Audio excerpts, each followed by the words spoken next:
এই ভিডিওতে যে প্রশ্নের সমাধান করব প্রশ্নটা হলো এ বি সি অসমান ধনাত্মক সংখ্যা হলে cos থিটা সমান a square plus B square plus C square divide by A B plus BC plus C A হতে পারে কিনা নির্ণয় করতে হবে।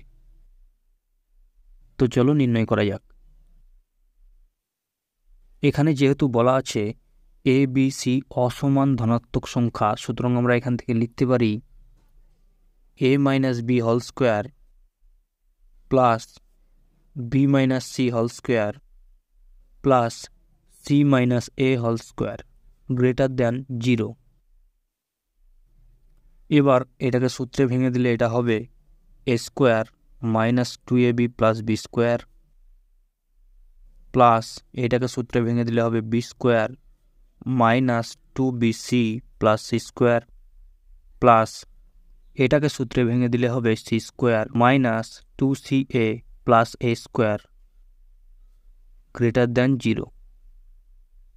এবার এখানে লক্ষ্য করো এ স্কোয়ার দুটো আছে, বি স্কোয়ার দুটো আছে এবং সি স্কোয়ার দুটো আছে, সুতরাং এটাকে লেখা যায় 2 into A square plus B square plus C square.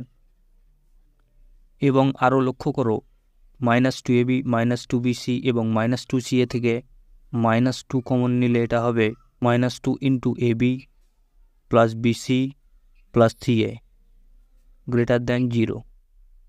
সুতরাং এখান থেকে লিখতে পারি 2 into A square plus B square plus C square greater than 2 into A B plus BC plus CA. এবার দুই দিকে 2 দিয়ে ভাগ করে দিলে এখানে 2 এবং 2 ক্যান্সেল হয়ে যাবে। এবার যেহেতু প্রশ্নে বলা আছে এ বি সি ধনাত্মক সংখ্যা, সুতরাং এ বি বিসি এবং সি এর মান ধনাত্মক হবে। সুতরাং আবার উভয় দিকে A B plus BC plus C A দিয়ে ভাগ করে দিলে আমরা পেয়ে যাব A square plus B square plus C square divide by A B plus BC plus C A greater than 1। সুতরাং আমরা এখান থেকে পেয়ে গেলাম A square plus B square plus C square divide by A B plus BC plus C এর মান হবে 1 থেকে বড়, এবং আমরা জানি cos থিটা এর মান 1 বেশি হতে পারে না, অর্থাৎ 1 বড় হতে পারে না। সুতরাং cos থিটা সমান A square plus B square plus C square by A B plus BC plus C A হতে পারে না।